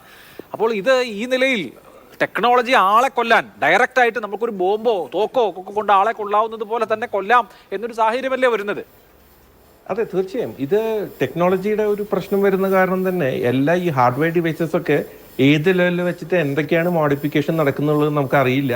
ഡയറക്റ്റ് മാനുഫാക്ചർ എന്ന് മേടിച്ചാൽ തന്നെയും അത് വരുന്നത് ഒരു സപ്ലൈ ചെയിൻ, ഒരു ചെയിനിൽ കൂടിയാണ്, ഒരു ഡിസ്ട്രിബ്യൂട്ടർ, ഒരു റീസെല്ലർ, അതൊക്കെ വഴിക്കാണ് നമുക്ക് ആക്ച്വലി കയ്യിൽ കിട്ടുന്നത്. അപ്പോൾ ഈ കയ്യിൽ കിട്ടുന്ന ഡിവൈസസിൽ എന്തൊക്കെ മോഡിഫിക്കേഷൻസ് വരുത്തിയിട്ടുണ്ടെന്നുള്ളത് പ്രെഡിക്റ്റ് ചെയ്യാൻ പറ്റില്ല എന്നുള്ളത് നമ്മൾ കണ്ടു. ഇപ്പം അത് യൂസ് ചെയ്തിട്ടുള്ളത് ഒരു വേറൊരു പർപ്പസിനാണെന്നുണ്ടെങ്കിലും ഇതിന്റെ പൊട്ടൻഷ്യൽ ഈസ് റിയലി എനോർമസ്. നമ്മളെല്ലാവരും തീർച്ചയായിട്ടും ചെറിയൊരു ഭയപ്പാട്, അല്ലെങ്കിൽ ഒരു സ്കാരി സിറ്റുവേഷൻ തന്നെയാണ് ഇപ്പോൾ തീർച്ചയായിട്ടും നടക്കുന്നത്. ഇത് നമുക്ക് ഒന്നും പ്രെഡിക്റ്റ് ചെയ്യാൻ പറ്റില്ല ഏതൊക്കെ രീതിയിൽ പാൻ ഔട്ട് ചെയ്യും. നാളെ ചിലപ്പോൾ ഫോക്കസ്ഡ് ഡ്രോൺസ്, അതായത് പേഴ്സണൽ ഡ്രോൺസ്, ചെറിയ ഡിവൈസസ്, അതായത് ഒരു ഈച്ചയുടെ സൈസിലുള്ള ഡ്രോൺസ് ഒക്കെ ആയിരിക്കും ചിലപ്പോൾ ഡെവലപ്പ് ചെയ്യുന്നത്. കാരണം പേലോഡ് 20 ഗ്രാം പേലോഡൊക്കെ ലോക്കലായിട്ട് ഒരാളെ മാത്രം ടാർഗറ്റ് ചെയ്ത് കൊടുക്കണം എന്നുണ്ടെങ്കിൽ അതൊക്കെ മോഡിഫൈ ചെയ്ത് ചെയ്യാവുന്ന പൊട്ടൻഷ്യൽ കുറച്ച് കൂടുതലാണ്. എന്തായാലും we have to wait and see and be careful always. തീർച്ചയായും അവിടെ ശ്രീ ഡിന്നി ആരും സുരക്ഷിതരല്ല എന്ന ഒരു സന്ദേശം കൂടി ഉണ്ടല്ലോ. ഇറാനിൽ വെച്ചാണ് ഇസ്മായിൽ ഹാനിയ കൊല്ലപ്പെടുന്നത്. അതീവ സുരക്ഷാ മേഖലയിൽ വളരെ പ്രിസൈസായി ആ ഓപ്പറേഷൻ നടത്താൻ ഇസ്രായേലിന് കഴിഞ്ഞിട്ടുണ്ട് എന്നുള്ളത് നമ്മുടെ മുമ്പിലുണ്ടല്ലോ. രാഷ്ട്രത്തലവന്മാരടക്കം ആ നിലയ്ക്ക് ഇപ്പോൾ നമ്മളിപ്പോൾ അയൺ ഡോമിനെ കുറിച്ചൊക്കെ പറയുന്നു, റഡാറിനെ കുറിച്ചൊക്കെ പറയുന്നു. അത്തരം കാര്യങ്ങളെയൊക്കെ തന്നെ അപ്രസക്തമാക്കുന്ന വിധത്തിൽ യുദ്ധതന്ത്രങ്ങൾ മാറുകയാണ് എന്ന് സാമാന്യമായി വിചാരിക്കണമല്ലോ. തീർച്ചയായിട്ടും അതിനകത്തൊരു സംശയമില്ല ശ്രീ അഭിലാഷ്. യുദ്ധത്തിന് തന്ത്രങ്ങളെല്ലാം മാറുന്നു എന്നുള്ളതിനകത്ത് യാതൊരു വിധത്തിലുള്ള സംശയമില്ല. അതുപോലെ തന്നെ ആ മാറ്റങ്ങൾ വളരെ പെട്ടെന്നാണ് നടക്കുന്നത്. അതായത് നമ്മളിപ്പം കഴിഞ്ഞൊരു 5 വർഷത്തിൻ്റെ ഇടയ്ക്ക് തന്നെ നോക്കുകയാണെങ്കിൽ യുദ്ധത്തിൻ്റെ ഏത് രീതിയിലൊക്കെ മാറ്റം സംഭവിച്ചു എന്ന് നോക്കിക്കഴിഞ്ഞാൽ തന്നെ വളരെ എനോർമസ് ആയിട്ടുള്ള ചേഞ്ചസ് ആണ്. ഇപ്പം ഡ്രോണിൻ്റെ ഉപയോഗമായിരുന്നു. പണ്ടൊന്നും ഒരിക്കലും ഇത്രയും ഡ്രോൺ ഉപയോഗിച്ചിട്ട് ടാങ്ക്സിനെ അല്ലെങ്കിൽ ആളുകളെ ഡയറക്റ്റായിട്ട് അറ്റാക്ക് ചെയ്യാൻ പറ്റുമെന്നൊക്കെ ഉള്ള രീതിയിൽ ഇപ്പോൾ അത് മാറി. ഇപ്പം ആയിരക്കണക്കിന് ഡ്രോൺസ് ഒരുമിച്ച് ഉപയോഗിക്കാനുള്ള ഒരു രീതിയിലേക്ക് മാറി. അതുപോലെ തന്നെ മിനിയേച്ചർ ചെറിയ രീതിയിലുള്ള ഒരു എക്യുപ്മെൻറ്റ് വെച്ചിട്ട് ടാർഗറ്റ് ചെയ്യാനുള്ള. അപ്പോൾ അതുപോലെ തന്നെ ഇപ്പം ഞാൻ നേരത്തെ പറഞ്ഞ ഭയം എന്നുള്ളൊരു കോൺസെപ്റ്റ് അത് യുദ്ധത്തിൽ പങ്കുചേരുന്ന സൈനികരെ മാത്രമല്ല, അത് സമൂഹത്തിലുള്ള എല്ലാവരെയും ഡയറക്റ്റായിട്ട് ബാധിക്കും. ഇൻഡയറക്റ്റ് ആയിട്ടല്ല, ഡയറക്റ്റായിട്ട് ബാധിക്കുന്ന രീതിയിലേക്ക് ഈ യുദ്ധത്തിന്റെ തന്ത്രം മാറുകയാണ്. അപ്പോൾ അവിടാണ് ഏറ്റവും വലിയ ഒരു ആശങ്ക. അതായത് ഇത് നാളെ തീർച്ചയായിട്ടും നമ്മളറിയാം, ആരോ എവിടെയോ ആദ്യമായിട്ട് ഒരു സൂയിസൈഡ് ബോംബറായിട്ട് മാറിയിരുന്നു. അത് എവിടെയാണെന്ന് നമുക്കറിയത്തില്ല, പക്ഷെ ആരോ എവിടെയോ എങ്ങനെ തുടങ്ങിയതാണ്. അവിടെ നിന്നാണ് മറ്റുള്ള ഭീകരവാദികൾ ശരി അവർക്ക് ഐഡിയാസ് കിട്ടുകയും അവരത് പിന്നെ ലോകത്തെല്ലാം ഉപയോഗിക്കുകയും ചെയ്തത്. അതേപോലെ തന്നെ ഇന്ന് ഈ ഒരു ടെക്നോളജി ഇതൊരു ഇലക്ട്രോണിക് വാർഫെയർ എന്ന് വേണമെങ്കിൽ പറയാം. ഇലക്ട്രോണിക്സ് ഡിവൈസ് ഉപയോഗിച്ചിട്ട് ചെയ്യുന്ന ഒരു രീതിയിലേക്ക് ആ ടെക്നോളജി ഉപയോഗിച്ചിട്ട് ചെയ്യുകയാണ്. അങ്ങനെ ചെയ്യുന്ന ഒരു ഐഡിയ ലോകത്തേക്ക് വരികയാണ്. അപ്പോൾ നാളെ ഇതേപോലെ സപ്ലൈ ചെയിനിൽ ഇൻഫിൽട്രേറ്റ് ചെയ്താലും ശരി, മാനുഫാക്ചറിംഗിൽ ഇൻഫിൽട്രേറ്റ് ചെയ്താലും ശരി, ധാരാളം ആളുകളെ ഒരുമിച്ച് ടാർഗറ്റ് ചെയ്യാൻ പറ്റും എന്നുള്ള ഒരു സന്ദേശം ഈ ഓപ്പറേഷനിലൂടെ ഡെഫിനറ്റ്ലി പുറത്തോട്ട് പോകുന്നുണ്ട്. അപ്പോൾ ധാരാളം ആളുകൾക്ക് പഠിക്കാനും അതിൻ്റെ ഒരു കൗണ്ടറായിട്ട് എന്ത് ചെയ്യാൻ പറ്റും എന്നൊക്കെ ഉള്ള ചിന്തയിലേക്കും ഇനി എനിക്ക് തോന്നുന്നു വരും ദിവസങ്ങളിൽ ആ രീതിയിലൊക്കെ ചർച്ച മാറും എന്ന് തന്നെയാണ് ഇപ്പോഴത്തെ അവസ്ഥ വെച്ച് നമുക്ക് പറയാൻ സാധിക്കുക. യെസ്, അതാണ് ശ്രീ മോഹൻ വർഗീസ്. ഈ വോക്കി ടോക്കുകൾ ഉണ്ടാക്കിയിരിക്കുന്നത് ഒരു ജാപ്പനീസ് കമ്പനിയാണ്, ഐക്കോം എന്ന കമ്പനി, ഒസാക്ക ആസ്ഥാനമായി പ്രവർത്തിക്കുന്ന കമ്പനി. അവർ പറയുന്നു ഞങ്ങൾ സമീപകാലത്തൊന്നും കഴിഞ്ഞൊരു 10 പതിറ്റാണ്ടിൽ ഈ വാക്കി ടോക്കുകൾ ഉണ്ടാക്കിയിട്ടില്ല എന്ന്.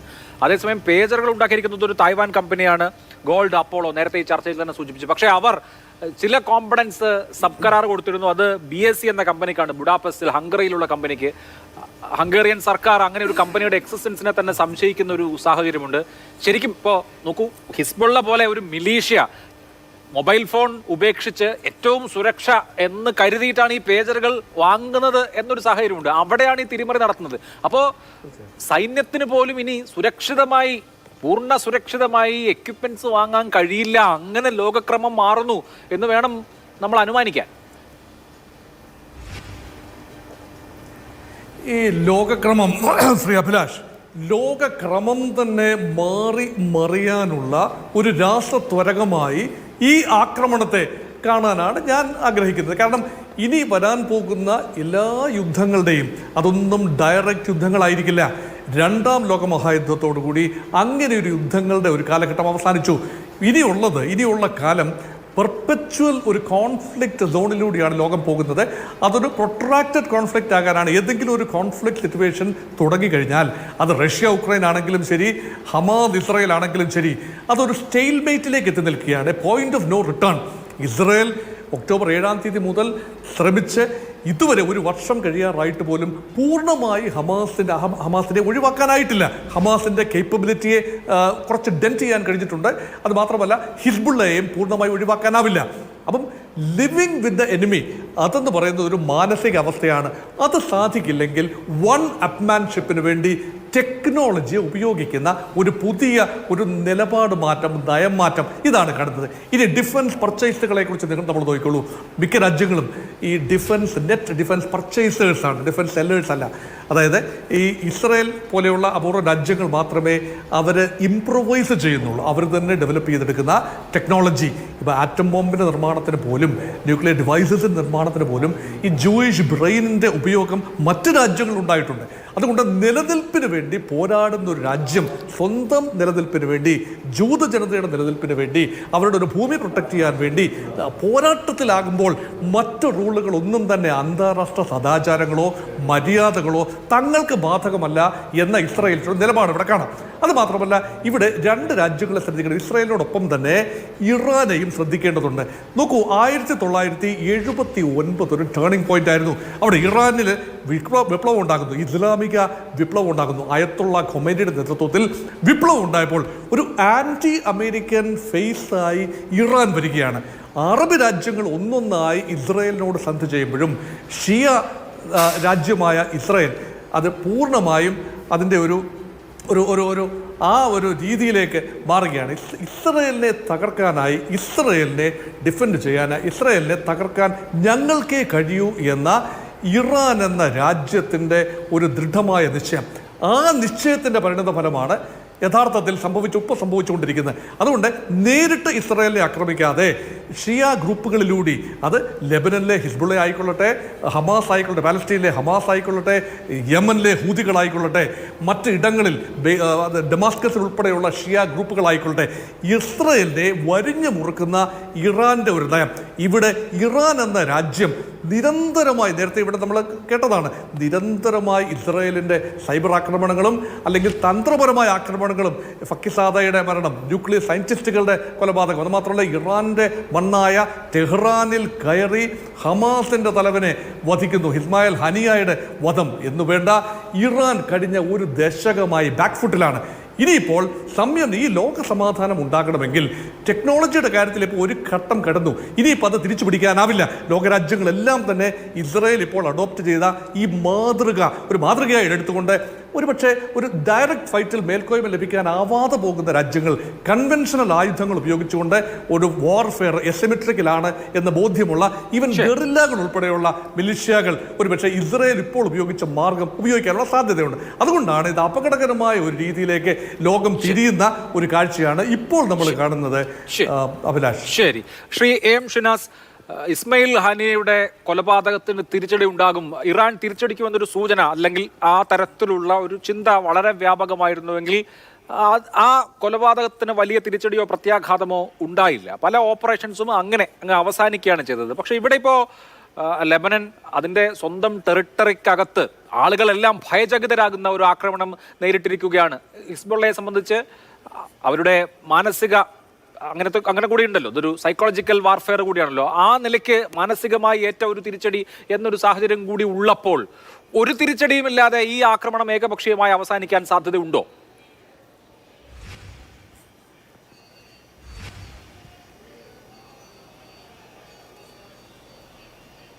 ഷിനാസ്,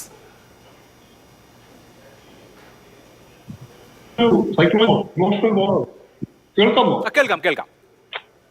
ഇത് അഭിലാഷ് പറഞ്ഞത് ഇത് ഒരു ഈ യുദ്ധത്തിന്റെ സ്വഭാവം പ്രകൃതം അടിമുടി മാറിക്കഴിഞ്ഞു.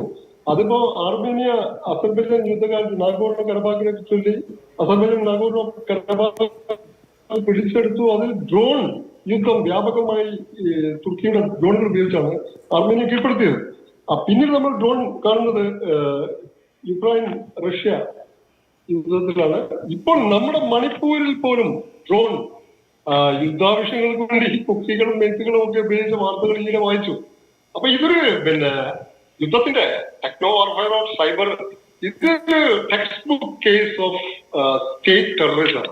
വാസ്തവത്തിൽ ഹിസ്ബുള്ളയുടെ മിലിറ്ററി ടാർഗറ്റ്സോ ഹിസ്ബുള്ളയുടെ റാങ്ക് ആൻഡ് ഫയലോ മാത്രമായിരുന്നെങ്കിൽ ഗ്രോസറി ഷോപ്പിലും ഈ ഫ്യൂണറൽ സൈറ്റ്സിലും സൂപ്പർ മാർക്കറ്റിലും മറ്റ് സിവിലിയൻ സൈറ്റ്സിലും ഒന്നും പെട്ടിത്തെറിക്കില്ല. അപ്പം ഒരു വലിയ ഭീതി സൃഷ്ടിക്കുക. മറ്റൊരു കാര്യം നാം ശ്രദ്ധിക്കേണ്ടത്, ഇപ്പൊ ലെബനനിൽ ഹിസ്ബുള്ളയുടെ എല്ലാ ടാർഗറ്റ്സും ഒരു വൻ വ്യോമാക്രമണ പരമ്പരയിലൂടെ നശിപ്പിക്കണമായിരുന്നുവെങ്കിൽ ഇങ്ങനെ പേജറുകൾ ഒരു 10,000 പേജറുകളും ടോക്കികളും ഈ രീതിയിൽ സ്ഫോടനം നടത്തി ഒരു പോസാണ്. പിന്നെ വേറെ വ്യോമാക്രമണമൊന്നുമില്ല. ഒരു വൻ വ്യോമാക്രമണം, ഒരു മാസീവ് ഏരിയൽ ബോംബാർഡ്മെന്റിന് ഏതാനും മിനിറ്റുകൾക്ക് മുമ്പായിരുന്നു ഇത് ചെയ്തതെങ്കിൽ നമുക്ക് പറയാം ഇതൊരു ഓൾ ഔട്ട് വാറിലേക്കുള്ള ഇസ്രായേലിന്റെ പടപ്പുറപ്പാടാണ്. വാസ്തവത്തിൽ ഇതൊരു ഓൾ ഔട്ട് വാറിന് പോകുമ്പോൾ ആരും ചെയ്യുന്നതല്ല. ഇത് ആദ്യം പേജുകൾ ഇങ്ങനെ തകർക്കുന്നു, പേജുകൾ ഉപയോഗിച്ച് ആളുകളെ ഇതാക്കുന്നു, അത് കഴിഞ്ഞിട്ട് വോക്കി ടോക്കികൾ ഉപയോഗിക്കുന്നു. അതിനുശേഷം ഒരു വ്യാപകമായിട്ടുള്ള വ്യോമാക്രമണമൊന്നും ലെബനനിൽ ഉണ്ടായിട്ടില്ല. മാത്രമല്ല ഈ ഹിസ്ബുള്ളയുടെ ഏറ്റവും പ്രധാനപ്പെട്ട ശക്തി കേന്ദ്രം എന്നാൽ സദേൺ ലെബനനാണ്, തെക്കൻ ലെബനനിൽ ഒരു കരയുദ്ധം ഇസ്രായേൽ നടത്താൻ ആഗ്രഹിച്ചാൽ ആ കരയുദ്ധത്തിൽ എന്തായാലും ഹിസ്ബുള്ളക്ക് കനത്ത പ്രഹരമേൽക്കും. എന്നാൽ ഇസ്രായേൽ സൈന്യത്തിനും അത് വലിയ തിരിച്ചടികൾ ഉണ്ടാക്കും, അത് ഇസ്രായേലിനകത്ത് വലിയ പ്രതിഷേധങ്ങൾ ഉണ്ടാക്കും. ഇതിന്റെ വാസ്തവത്തിലുള്ള ഇതെന്താണ്, ഇസ്രായേൽ ഒരു കെണിയിൽപ്പെട്ട് കിടക്കുകയാണ്. ഒന്ന്, ഗാസയിൽ അവരുടെ മിലിറ്ററി ഒബ്ജക്റ്റീവ്സ് പൂർണ്ണമായും നേടാൻ സാധിച്ചിട്ടില്ല. അപ്പോൾ അതേസമയം തന്നെ ഇസ്രായേലിനകത്ത് ആഭ്യന്തരമായിട്ട് നെതന്യാഹുവിനെതിരെ ബന്ദികളുടെ മോചന പ്രശ്നത്തിലും മറ്റു കാര്യങ്ങളിലും സീസ്ഫയറിന്റെ കാര്യത്തിലുമൊക്കെ വലിയ തോതിലുള്ള എതിരഭിപ്രായമുണ്ട്. മാത്രമല്ല നെതന്യാഹു തന്നെ ഒരു ചഞ്ചലമായ ഒരു ഞാണിന്മേൽ കളി പോലെയുള്ള സർക്കാരിന്റെ ആണ് നയിച്ചുകൊണ്ടിരിക്കുന്നത്. ഇപ്പൊ ഡിഫൻസ് മിനിസ്റ്ററെ മാറ്റി മറ്റൊരു തീവ്ര വലതുപക്ഷ പാർട്ടിയിലെ ഒരാളെ കൊണ്ടുവരാനാണ് ശ്രമം. അപ്പോ നെതന്യാഹുവിന്റെ ഈ ഒരു കണ്ടിന്യൂസ് വാർഫെയർ, ഈ യുദ്ധസമാനമായ അവസ്ഥ നെതന്യാഹുവിന്റെ ആഭ്യന്തര ആവശ്യം കൂടിയാണ്. അപ്പോ അത് മാത്രമല്ല, നെതന്യാഹു ചില കറപ്ഷൻ, വളരെ സീരിയസ് ആയിട്ടുള്ള കറപ്ഷൻ കേസസ് ഉണ്ട്. അത് വിചാരണ ചെയ്യപ്പെടാതെ നീട്ടിക്കൊണ്ടുപോകാനുള്ള ആഭ്യന്തരമായിട്ടുള്ള താല്പര്യങ്ങളുണ്ടാവും. അതേപോലെ തന്നെ ഈ ഗസയിൽ ഇസ്രായേല് നെതന്യാഹു പ്രഖ്യാപിച്ച മിലിറ്ററി ഒബ്ജക്റ്റീവ്സ് പരിപൂർണമായി നേടാൻ കഴിഞ്ഞില്ല എന്നുള്ള ഒരു വൈതരണി നേരിടുന്നുണ്ട്. അവിടെ ശ്രീ പി ജെ വിൻസെന്റ്, ഇസ്രായേലിലെ ആഭ്യന്തര രാഷ്ട്രീയ സാഹചര്യങ്ങൾ കൂടി അതിൽ നിഴലിക്കാനുള്ള സാധ്യതയുണ്ട്. അതിനപ്പുറത്ത് മധ്യേഷ്യ മൊത്തമായി ഇത് ഏത് നിലയിലുള്ള പ്രതിഫലനം ഉണ്ടാക്കും? ഇപ്പോൾ അറബ് രാജ്യങ്ങൾക്കെല്ലാം ഒരേ നിലപാടല്ല നമുക്കറിയാം. പക്ഷേ സ്വതന്ത്ര പരമാധികാര രാജ്യങ്ങളുടെ അകത്ത് കയറി അവിടുത്തെ സിവിലിയന്മാർ ടാർഗറ്റുകളാക്കപ്പെടുന്ന ഒരു സാഹചര്യം എന്ന് പറയുന്നത് അനിതര സാധാരണമാണ്. ഇത് ആ നിലയ്ക്ക് അറബ് ബ്ലോക്ക് മുഴുവൻ ഒരുമിക്കാനും അപ്പുറത്ത് ഇസ്രായേൽ സമ്മർദ്ദം നേരിടാനും ഒക്കെ ഉള്ള തരത്തിലേക്ക് വിപുലപ്പെടാനുള്ള സാധ്യതയുണ്ടോ? തീർച്ചയായിട്ടും ഇല്ല. തീർച്ചയായിട്ടും അത്തരമൊരു സാഹചര്യം ഉണ്ടാവില്ല. ഇവിടെ ഇസ്രായേലിനെതിരായിട്ടൊരു സൈനിക നടപടി സ്വീകരിക്കാൻ സാധ്യതയുള്ളത് സ്വീകരിക്കേണ്ടത് ലെബനനാണ്. അതിനുള്ള ഒരു ശേഷി ലെബനൻ എന്ന് പറഞ്ഞ രാജ്യത്തിനില്ല. ആ രാജ്യം തന്നെ യഥാർത്ഥത്തിൽ ഈ ഹിസ്ബുള്ളയാണ് അവിടുത്തെ ഏറ്റവും ശക്തമായ മിലീഷ്യ. അവർക്ക് സൈന്യമുണ്ട്, വേറെ ഭരണ സംവിധാനമുണ്ട്, പാർലമെൻ്റ് ഉണ്ട്. പക്ഷേ അത് സ്വതന്ത്രമായി പരമാധികാരത്തോടുകൂടി പ്രവർത്തിക്കാൻ പറ്റുന്ന ഒരു സാഹചര്യം ലെബനനിലില്ല. ഞാൻ നേരത്തെ സൂചിപ്പിച്ചതുപോലെ ആഭ്യന്തര യുദ്ധത്തിൻ്റെ മുറിവുകൾ ഇപ്പോഴും പൂർണ്ണമായി ഉണങ്ങാത്ത ഒരു രാജ്യമാണ് ലെബനൻ. ആ ലെബനൻ തന്നെ ഒരു ഇൻ്റഗ്രേറ്റഡ് കൺട്രി അല്ല. അതൊരു ഐക്യപ്പെട്ട അഖണ്ഡമായ രാജ്യമല്ല. അതിനകത്ത് നിരവധി ശാക്തിക കേന്ദ്രങ്ങളുണ്ട്. അതിലേറ്റവും പ്രബലമായ കേന്ദ്രമാണ് ഈ ഹിസ്ബുള്ള യഥാർത്ഥത്തിൽ ലെബനൻ്റെ ആഭ്യന്തര രാഷ്ട്രീയത്തെ നിർണ്ണയിക്കുകയും നിശ്ചയിക്കുകയും ചെയ്യുന്നത് ഹിസ്ബുള്ളയാണ്. മറ്റ് ഭരണവും പ്രസിഡന്റും പ്രധാനമന്ത്രിയും പാർലമെൻറ്റൊക്കെ അവിടെ ഉണ്ടെങ്കിലും അപ്പോൾ ഹിസ്ബുള്ളയും ഇസ്രായേലും തമ്മിലായിട്ടായിരിക്കും ഒരു യുദ്ധമുണ്ടാവുക. അത് ഒരു പക്ഷേ അതിനപ്പുറത്തേക്ക് അത് വ്യാപിക്കാനുള്ള സാധ്യത കുറവാണ്. അതേസമയം അവിടുത്തെ ഈ പശ്ചിമേഷ്യയിൽ രൂപപ്പെട്ട് വന്നിട്ടുള്ള ഈ ഷിയ കൂട്ടായ്മ അത് യഥാർത്ഥത്തിൽ ഇസ്രായേലിന് വലിയ പ്രതിസന്ധിയാണ്. ഈ അബ്രഹാമിക് അക്കോർഡ് വരുന്നു. അബ്രഹാമിക് അക്കോർഡിൻ്റെ പേരിൽ സൗദി അറേബ്യയുമായിട്ടും ആ രാജ്യങ്ങളിൽ അറബ് രാജ്യങ്ങൾ ഇസ്രായേലിനോട് വളരെയധികം ഐക്യപ്പെട്ട് വരുന്ന ഒരു സാഹചര്യം ഉണ്ടായിട്ടുണ്ട്. 1973 ശേഷം അറബ് ഇസ്രായേലി യുദ്ധമുണ്ടായിട്ടില്ല എന്ന് നമ്മൾ കാണണം. കാരണം അറബ് രാജ്യങ്ങൾ ഇസ്രായേലിനെതിരെ യുദ്ധം ചെയ്യുന്ന സാഹചര്യം ഉണ്ടായിട്ടില്ല. അതിനുശേഷം ഹമാസ് അല്ലെങ്കിൽ ഫത്ത പാർട്ടിയുമായിട്ട് സംഘർഷം നേരിട്ട് അങ്ങനെ ഉണ്ടാകുന്നു. പിന്നീട് ഉണ്ടായിട്ടുള്ള ഒരു പ്രധാനപ്പെട്ട സംഘർഷം തന്നെ 1982 ലെബനൻ ആക്രമണമാണ്. അന്ന് ബെയ്റൂത്ത് മുഴുവനും ഷാത്തിലെ അഭയാർത്ഥി ക്യാമ്പുകളൊക്കെ തകർത്ത് ആയിരക്കണക്കിന് ആളുകളെ കൊലപ്പെടുത്തിയ ആളാണ് ഏരിയൽ ഷാരോൺ. അങ്ങനെയാണ് അദ്ദേഹം ബുച്ചർ ഓഫ് ബെയ്റൂത്തിലെ കശാപ്പുകാരൻ എന്ന നിക്നെയിമൊക്കെ അദ്ദേഹം നേടിയത്. പക്ഷെ അതിനുശേഷം യഥാർത്ഥത്തിൽ രാജ്യങ്ങൾ ഇടപെടുന്ന ഒരു സംഘർഷം യഥാർത്ഥത്തിൽ ഫലസ്തീൻ സംഘർഷത്തിൽ ഉണ്ടായിട്ടില്ല. അതിനുശേഷം ഫലസ്തീനിയൻ പോരാളികളും ഇസ്രായേലും തമ്മിലാണ് നിരന്തരമായി ഏറ്റുമുട്ടിക്കൊണ്ടിരിക്കുന്നത്.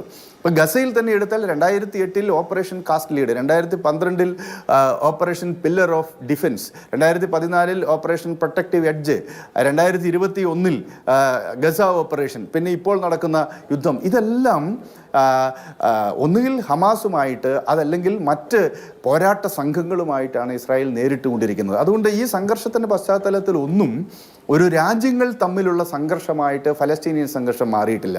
ഇനി അവിടെ അതേസമയം ഷിയ ബ്ലോക്കുമായി ഇറാനുമായിട്ടൊരു യുദ്ധം ഉണ്ടായിക്കഴിഞ്ഞാൽ ഇപ്പോൾ അവിടെ രൂപപ്പെട്ട് വന്നിട്ട് ഈ ഐക്യനിരയിൽ 3 രാജ്യങ്ങളുണ്ട്.